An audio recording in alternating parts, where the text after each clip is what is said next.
Hello साथियों, क्या हालचाल। मैं राशिद आप सभी का स्वागत करता हूं आपके अपने परिवार शिक्षा एम्पायर में। कैसे हैं आप सभी, जल्दी से कमेंट करें और उम्मीद है सब बढ़िया होंगे, मस्त होंगे, स्वस्थ होंगे, अपनों और अपनों का बहुत सारा ख्याल रख रहे होंगे। तो आज शुरू करते हैं बहुत नए अंदाज में, नए तरीके से। आज क्या है, हमारा जो चैप्टर शुरू होने वाला है, आज हमारा बुद्धि शुरू होने वाला है। आज हम बुद्धि के बारे में जानेंगे और जो भी साथी हमारे साथ आज नए जुड़े हैं उनसे रिक्वेस्ट है कि पुरानी वीडियो देखें, पुरानी क्लासेस देख करके यहाँ आए। बिल्कुल ही शुरू से शुरू किया है, यानी कि जीरो से शुरू किया है। ठीक है, जो साइकोलॉजी हम पढ़ रहे हैं, जो पुराने छात्र होंगे उनको पता होगा कि हमने कहाँ से शुरू किया है। साइकोलॉजी भी हमने बिल्कुल बेसिक से शुरू किया है। साइकोलॉजी कहाँ से आया, साइकोलॉजी से पहले क्या था, साइकोलॉजी के अर्थों में कैसे कैसे परिवर्तन होते आए हैं, तो सारी क्लासेस देखने के बाद ही यहाँ तक आए, क्योंकि यहाँ आने के बाद में कनेक्टिविटी तुम्हारी बनेगी। क्योंकि थोड़ा पीछे का तुम्हें पता होगा कि वृद्धि क्या है, विकास क्या है, जो अब इसमें हम देखेंगे उससे रिलेट करेंगे थोड़ा सा। वृद्धि क्या है, विकास क्या है, बुद्धि किस में आती है, वृद्धि में आती है या विकास में आती है। जब पहले तुम्हें ये पता होगा कि वृद्धि और विकास क्या है, तभी हम इसको रख सकेंगे वृद्धि और विकास के अंदर। ठीक है, तो वहां पहले जाएं, पहले पूरी पुरानी क्लासेस देखें। बहुत अच्छे से समझाया, बहुत अच्छे से एक्सप्लेन किया है, पूरी कोशिश की गई है जिससे कि आसान से आसान वे में तुमको समझ आ सके। ठीक है, तो आज हम अपना शुरू करते हैं, बुद्धि का जो चैप्टर है उसको शुरू करते हैं। पॉइंट टू पॉइंट हम लेके चलेंगे, एक एक बिंदु यहां पर लिखकर तुम्हें बताया जा रहा है। जैसे कि मैंने कुछ पॉइंट यहां लिख लिए हैं, तो बाद में थोड़ा टाइम की भी हमारे पास कमी रहती है, टाइम भी बचा सके हम। ठीक है, क्योंकि आजकल तो वैसे भी डिजिटल बोर्ड चल रहे हैं, उसमें सब कुछ तुम्हें लिखा हुआ मिलता है। वो चीज़ आज ज़्यादा पसंद हो रही है बच्चों को, तो वही मैं करने की कोशिश कर रहा हूं कि यहाँ थोड़ा सा मैंने पहले लिख लिया है कि डेफिनेशंस तो कम से कम पहले हम लिख ही लें, बाद में जो थोड़े पॉइंट होंगे उनको बाद में लिखते रहेंगे। डेफिनेशंस तो हमने लिख ही ली है। ठीक है, तो अब शुरू करते हैं बुद्धि। तो बुद्धि क्या है, बेसिकली बुद्धि जो है वो हमारे दिमाग के सोचने समझने की क्षमता है। क्या, सोचने समझने की क्षमता है। तो कहते हैं ना, कह देते हैं कि यार तेरी बुद्धि मोटी है, तुझसे ये नहीं सोचा यार, तुझसे ये काम नहीं किया यार, बुद्धि मोटी है, ये है। बुद्धि मोटी नहीं होती कभी भी। बुद्धि को मोटा या पतले में कभी नाप ही नहीं सकते हम। बुद्धि को मोटा या पतले में कभी नाप ही नहीं सकते। वो तो एक एबिलिटी है या क्षमता है। ठीक है, जिसको हम अपने कामों में, सोचने में, समस्या समाधान करने में या समायोजन करने में उसको हम उपयोग में लाते हैं। ठीक है, तो जो हमारा दिमाग है वो एक हमारा शारीरिक भाग है, शरीर का भाग है। बुद्धि शरीर का भाग नहीं है। ठीक है, तो छोटे मोटे में बुद्धि को नहीं हम नाप सकते। तो दिमाग की जो क्षमता है वही बुद्धि है। तो अब ये मत कहना कि तेरा बुद्धि मोटी है, तेरा ये है वो है, मतलब तेरे सोचने समझने की क्षमता कम है या फिर सोचने समझने की क्षमता तेरी ज्यादा है, जिससे प्रो लेवल पे है, जिससे तू हर चीज को, एक चीज को कई तरीके से सोच समझ सकता है, उसमें बुद्धि है। ठीक है, तो यहाँ कुछ मनोवैज्ञानिक है, कुछ अलग अलग मनोवैज्ञानिकों ने अलग अलग उसके बारे में बातें की हैं कि बुद्धि क्या है, कैसी है, किस तरह से है, जो कि मैंने यहाँ लिखा हुआ है। जैसे कि यहाँ वुडवर्थ है, हिंदी में इसको मत लिखना है, हिंदी में। ठीक है, हिंदी में भी वुडवर्थ ही, अगर नाम में क्या तुम चेंज करोगे यार। ठीक है, तो यहाँ वुडवर्थ है। वुडवर्थ क्या कहते हैं, बुद्धि। उससे पहले देखो यहाँ बुद्धि का जो अर्थ है, सामान्यतः जो बुद्धि का अर्थ है वो सीखने, समस्या समाधान और समायोजन करने की क्षमता है। मैंने बताया था ना, जो हमारा दिमाग है उसकी सोचने समझने की क्षमता है। वहां यहां भी कहा गया है कि सीखने, बुद्धि जो है, बुद्धि सीखने, समस्या समाधान और समायोजन करने की क्षमता है। समायोजन मतलब एडजस्टमेंट करने की क्षमता है। तो उसके बाद में यहाँ कुछ मनोवैज्ञानिक दिए हुए हैं, उनके बारे में जैसे वुडवर्थ है, वुडवर्थ ने कहा है बुद्धि कार्य करने की एक विधि है। बुद्धि जो है वो कार्य करने की एक विधि है। जैसे कोई कार्य हम कर रहे हैं तो जिस तरह की हमारी बुद्धि होगी उसी विधि से हम उस कार्य को करेंगे। ठीक है, कोई किसी की बुद्धि किसी तरह से अलग होगी, वो अलग तरीके से उस काम को करना चाहेगा, वो अलग तरीके से उस काम को करेगा। हमारी बुद्धि कुछ अलग है, तो हम उस तरह से अपने बुद्धि के अनुसार ही उस विधि से हम काम करेंगे, उस कार्य को करेंगे। ठीक है, तो सबकी सोचने की और सबकी समझने की क्षमताएं भी अलग अलग होती हैं। तो बुद्धि सबकी अलग अलग ही होती है। एक काम को 10 व्यक्ति हैं और एक ही कार्य है, तो हो सकता है वो 10 के 10 व्यक्ति अलग अलग तरीके से या अलग अलग विधि से उस काम को करें। ठीक है, बुद्धि का अर्थ है प्रतिभा प्रयोग करना। किसी की रुचि किसी में है, किसी की प्रतिभा किसी में है, उसका प्रयोग करना। ठीक है, तो बाद में आते हैं हमारे अल्फ्रेड बिनेट हैं, हिंदी में इसको बोलते हैं बिने और इंग्लिश में लिखा था बिने। जहां हिंदी की जरूरत होगी मैं बता दूंगा, जैसा कि यहां मैंने लिख दिया है बिने। ठीक है, तो तो अल्फ्रेड बिने क्या कहते हैं? अल्फ्रेड बिने के अनुसार बुद्धि, या बिने के अनुसार बुद्धि 4 शब्दों में निहित है, यानी कि 4 शब्दों के अंदर ही समाई हुई है। वो 4 शब्द क्या हैं? ज्ञान है, आविष्कार है, निर्देश है, आलोचनाएं हैं। ठीक है, ज्ञान, आविष्कार, निर्देश, आलोचनाएं। अब जो तुम्हारा ज्ञान, जिस तरह की तुम्हारी बुद्धि होगी उसी तरह से तुम ज्ञान का अर्जन करोगे। कम बुद्धि है तो कम ज्ञान का अर्जन करोगे, ज्यादा बुद्धि है तो ज्यादा ज्ञान का अर्जन करोगे। आविष्कार है, जिस तरह की तुम्हारी बुद्धि है उस तरह का तुम आविष्कार करोगे। निर्देश है, बुद्धि के अनुसार ही तुम निर्देश देते हो। किसी जगह तुमको खड़ा कर दिया जाए तो जैसी तुम्हारी बुद्धि है, अच्छा तुम डिसीजन ले सकते हो, एकदम से तुरंत तुम्हारे दिमाग में डिसीजन आते हैं तो बहुत अच्छे से तुम समझा सकोगे, निर्देश दे सकोगे। वहां खड़े होकर के मंच पर अगर तुमको खड़ा कर दिया जाए तो बुद्धि तुम्हारा जितना अच्छा काम करेगी उतने अच्छा तुम निर्देश वहां दे सकोगे।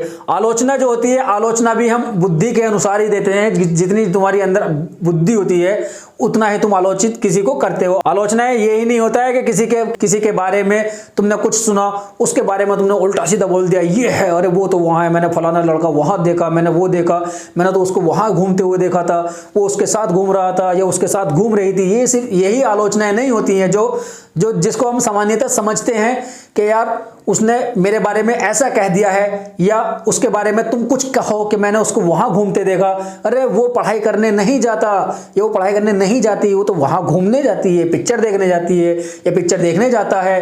ठीक है, स्कूल नहीं जाता, स्कूल को बंक करके के वहां घूमता है। ये आलोचना, यही आलोचना नहीं होती। आलोचना का जो मतलब होता है किसी भी पॉइंट को, किसी भी बिंदु को या किसी परिभाषा को तो जो तुम्हारे सामने है उसको उस तरह से काट पाना। या किसी ने कोई परिभाषा दी है, तुम उसको मत मानो, ठीक है, मत मानो, लेकिन उसको ना मानने का तार्किक जो कुछ तर्क है, तार्किक जवाब भी दो, या तर्क उसका कोई कारण बताओ कि हाँ ये चीज ऐसे नहीं है, ये परिभाषा इस तरह से नहीं, इस तरह से होती, और उसका फिर तुम कारण दोगे कि या ये इसका ये कारण है, इस तरह से ये होगी।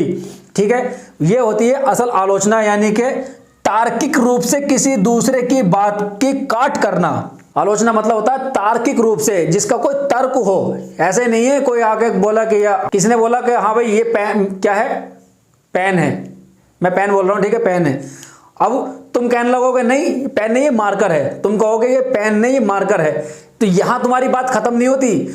इसका फिर तुम तर्क दोगे कि ये पेन क्यों नहीं है और क्यों मार्कर है, क्यों नहीं है, क्यों पेन नहीं है और क्यों ये मार्कर है, उसका तुम तर्क दोगे, तब तुम्हारी परिभाषा या तुम्हारी जो जानकारी है उसको मान्यता दी जाएगी। वरना तो जब तक तुम उसका तर्क नहीं दोगे कि किस तरह से ये मार्कर है, तो तब तक तुम्हारी जो परिभाषा है, तुम्हारी जो बात है, तुम्हारी जो विचारधारा है, उसको मान्यता नहीं दी जाएगी। तो वो क्या होती है, ये होती है असल आलोचना। आलोचना सिर्फ वो ही नहीं होती जो मैंने पहले बताया था, ठीक है, आलोचना होती है ये। तो क्या है, बुद्धि है हमारा ज्ञान, आविष्कार, निर्देश और आलोचना, इन 4 शब्दों में ही निहित है या समाई हुई है। ठीक है, कौन कहता है इस बात को? बिने कहते हैं। और बाबा थॉर्नडाइक यहां आ गए हैं, बाबा थॉर्नडाइक। अब बाबा थॉर्नडाइक हर जगह तुम्हें बैठे हुए मिलेंगे। देखा ना, जहां से हमने शुरू किया है अभी तक बाबा थॉर्नडाइक हमारा पीछा नहीं छोड़ रहे हैं। क्या चाहे हमने शुरू किया था वृद्धि एवं विकास, उसमें थे, ठीक है, और स्टार्टिंग में भी थे। तो हमारा अधिगम जो कर रहा था हमने, अधिगम में भी, अधिगम जो चैप्टर हमने पढ़ा था उसमें भी थे। हमने अब शुरू किया है बुद्धि, इंटेलिजेंस, तो उसमें भी बाबा थॉर्नडाइक बैठे हुए हैं। ये कब तक बैठे रहेंगे? ये बैठे रहेंगे जब तक हमारे जॉन डीवी साहब की एंट्री नहीं हो पाती है। ठीक है, तो थॉर्नडाइक के अनुसार सत्य शक्ति ही बुद्धि है। जो शक्ति है, जो सोचने, जो हमारे सत्य है, सत्य की ट्रुथ, सत्य मतलब ट्रुथ, ट्रुथ पावर, सत्य शक्ति ही बुद्धि है। बहुत सिंपल सा कहा है इन्होंने। और स्पीयरमैन कहते हैं कि बुद्धि का जो विकास है, ठीक है, स्पीयरमैन के अनुसार 14 से 16 वर्ष तक की आयु, 14 से 16 वर्ष तक की आयु तक ही बुद्धि का विकास हो जाता है। कौन कहते हैं ये? 14 से 16 वर्ष तक बुद्धि का विकास हो जाता है, स्पीयरमैन का कहना है। उसके बाद में आते हैं टर्मन। टर्मन कहते हैं कि 15 वर्ष तक ही बुद्धि का विकास हो जाता है। टर्मन कहते हैं कि 15 वर्ष तक ही बुद्धि का विकास हो जाता है। और स्पीयरमैन ने एक लिमिट रखी है 14 से 16 वर्ष तक। किसी का 14 में हो जाएगा, किसी का 15 में हो जाएगा, किसी का 16 वर्ष में बुद्धि का विकास हो जाता है। लेकिन टर्मन ने एक फिक्स बता दिया है कि 15 तक ही बुद्धि का विकास हो जाता है। तो ये हमारे कुछ कौन थे? साइकोलॉजिस्ट थे जिन्होंने कुछ अलग अलग अपने अपने विचारधाराओं में परिभाषाएं इसकी दी हैं बुद्धि की। तो अब हम इसके बाद में शुरू करते हैं अपने। थॉर्नडाइक ने भी कुछ इसमें सिद्धांत दिया है, बुद्धि में कुछ सिद्धांत दिया है, उसके बारे में हम देखते हैं। पेज को मैं मिटा दूं, नोट करो जल्दी से जरा, कर लिया? ठीक है, अब देखते हैं कि थॉर्नडाइक ने जो सिद्धांत दिया है वो क्या है, मतलब बुद्धि कितने प्रकार की बताई है थॉर्नडाइक ने, वो देखेंगे। क्या आता है, टाइप्स ऑफ, थॉर्नडाइक ने बुद्धि के जो प्रकार बताए हैं वो क्या हैं, देखो कितने हैं। मूर्त बुद्धि, मूर्त बुद्धि, गामक बुद्धि, स्थूल बुद्धि।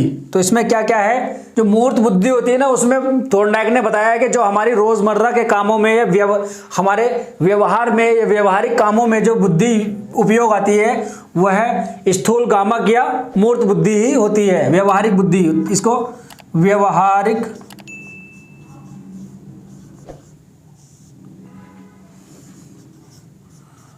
बुद्धि या रोजमर्रा, रोजमर्रा मतलब जो डेली बेस के कामों में हमारे बुद्धि उपयोग होती है, रोजमर्रा के कामों में, कार्यों में। ठीक है, और दूसरी है हमारी अमूर्त बुद्धि या सैद्धांतिक बुद्धि।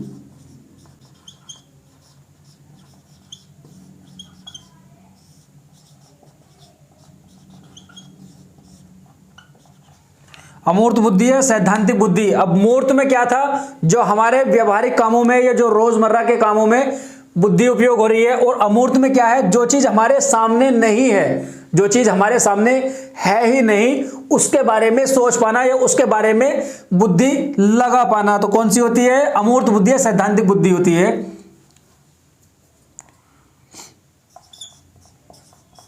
जो चीज हमारे सामने भी नहीं है, जो चीज हमारे सामने नहीं है फिर भी उसके बारे में बुद्धि लगा पाना या सोच पाना, तो वहां क्या, कौन सी बुद्धि होती है, अमूर्त बुद्धि होती है। उसके बाद में आती है तीसरी, सामाजिक बुद्धि। कौन सी, सामाजिक बुद्धि। इसको सूक्ष्म बुद्धि बोलते हैं। ये स्थूल थी ना, ये सूक्ष्म, ये है सामाजिक बुद्धि। अब सामाजिक बुद्धि क्या है, जिन व्यक्तियों में समाज से अंतःक्रिया करने की क्षमता होती है, जो समाज से बहुत अच्छी अंतःक्रिया कर लेते हैं, उनमें सामाजिक बुद्धि होती है। पब्लिक में किसी को खड़ा कर दिया, वो पब्लिक को अपनी तरफ या अपनी बातों से बहुत अच्छे से मना पाते हैं। जैसे कि नेताओं की बुद्धि होती है, नेताओं में ये क्वालिटी बहुत अच्छी होती है। ठीक है, नेताओं की बुद्धि, जैसे नेताओं की बुद्धि, शिक्षकों की बुद्धि, शिक्षक भी समाज का हिस्सा होता है ना, शिक्षकों की बुद्धि। ठीक है, और समाज से जुड़ी बुद्धि, समाज से जुड़ी बुद्धि। ठीक है, तो ये तीन है, 1 2 3, 3 प्रकार बताए हैं किसने, थॉर्नडाइक ने बुद्धि के 3 प्रकार बताए हैं। बुद्धि के 3 प्रकार बताए हैं थॉर्नडाइक ने, कौन कौन से, मूर्त या गामक की स्थूल बुद्धि, दूसरी कौन सी थी, अमूर्त बुद्धि या सैद्धांतिक बुद्धि, जिसको सूक्ष्म बुद्धि भी कहा गया है। फिर उसके बाद सामाजिक बुद्धि, जो समाज से जुड़ी बुद्धि होती है, जैसे नेताओं की बुद्धि, मास्टरों की बुद्धि। ठीक है, सामने वाले को अपनी बात को बहुत अच्छे से समझा पाना और सामने वाले को अपनी तरफ आकर्षित कर लेना, अपनी बातों से आकर्षित कर लेना, इस तरह की बुद्धि लगाना क्या है, सामाजिक बुद्धि होता है। ठीक है, नोट करो उसको, जल्दी से आगे देखते हैं हम। बुद्धि परीक्षण पहला आता है बिने साइमन परीक्षण। कौन सा, बिने साइमन बुद्धि परीक्षण। तो ये पहला परीक्षण था, क्या था, पहला परीक्षण था, बुद्धि का पहला परीक्षण।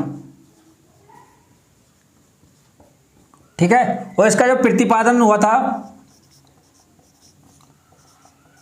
प्रतिपादन 1905 में हुआ, इसका प्रतिपादन 1905 में हुआ, और संशोधन उसमें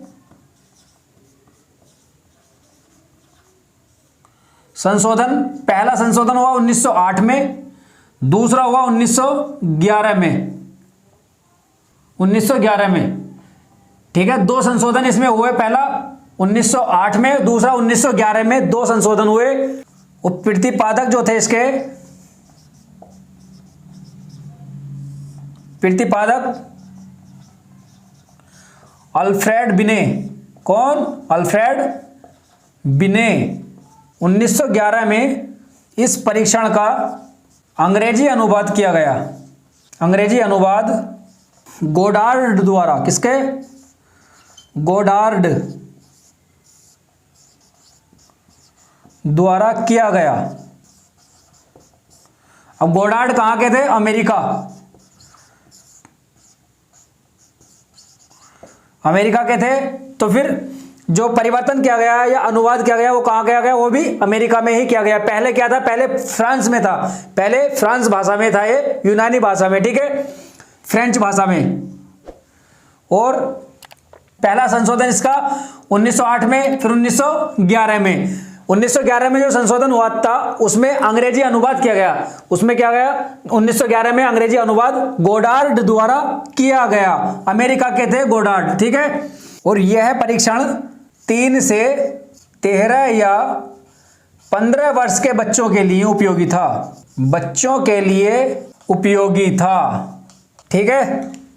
1912 में IQ का कॉन्सेप्ट दिया गया। IQ का, इंटेलिजेंट क्वोशिएंट का कॉन्सेप्ट दिया गया। और ये किसने दिया?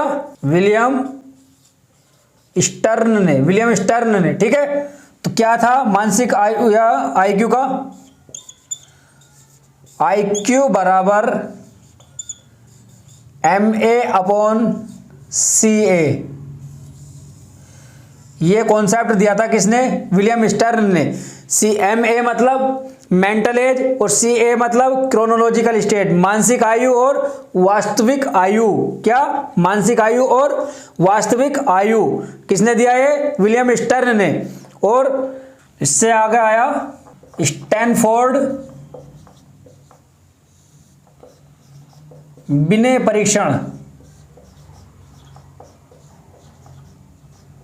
टर्मन ने किया 1916 में किया। टर्मन ने 1916 में किया। अब इसका जब प्रतिपादन किया था 1916 में, तो टर्मन ने अपना नाम क्यों नहीं दिया? अधिकतर जो मनोवैज्ञानिक थे, जो भी कोई है मनोवैज्ञानिक है या वैज्ञानिक है, कोई खोज करता है या सिद्धांत देता है तो उसको अपना नाम अधिकतर देते हैं। लेकिन टर्मन ने अपना नाम क्यों नहीं दिया? टर्मन ने अपना नाम इसलिए नहीं दिया, जो ये प्रतिपादन या परीक्षण जो किया गया था वो स्टैनफोर्ड विश्वविद्यालय में किया गया था। स्टैनफोर्ड विश्वविद्यालय में किया गया था, तो वहां की लैब इन्होंने ली थी, तो उसका नाम इसीलिए दिया गया स्टैनफोर्ड। स्टैनफोर्ड वहां के नाम से, वहां के कार्य से दिया गया। और बिने दिया गया क्योंकि ये जो परीक्षण चलता आ रहा है, ये बिने का ही परीक्षण चलता आ रहा है। अल्फ्रेड बिने का परीक्षण चलता आ रहा है, इसीलिए इसके नाम में बिने जोड़ा गया, क्योंकि पुराना परीक्षण किसका है? ये बिने का है। और ये स्टैनफोर्ड विश्वविद्यालय में ये परीक्षण किया गया था और बिने का ये परीक्षण है, इसलिए दोनों के नामों को जोड़ करके इस परीक्षण का नाम दिया गया, ठीक है, याद रहेगा। तो टर्मन ने ये 1916 में दिया। इसमें क्या था?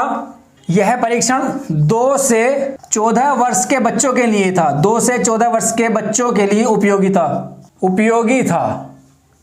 और संशोधन के बाद इसको 2 से 22 वर्ष 11 माह के बच्चों के लिए कर दिया गया, ठीक है। और 2003 में इसे 2 से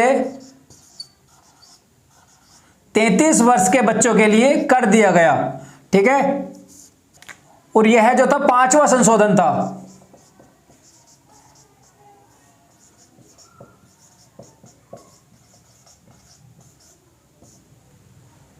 पांचवा संशोधन था ये। और टर्मन ने जो मानसिक, जो IQ का जो फॉर्मूला दिया गया था इससे पहले 1912 में जो IQ का फॉर्मूला दिया गया था, IQ बराबर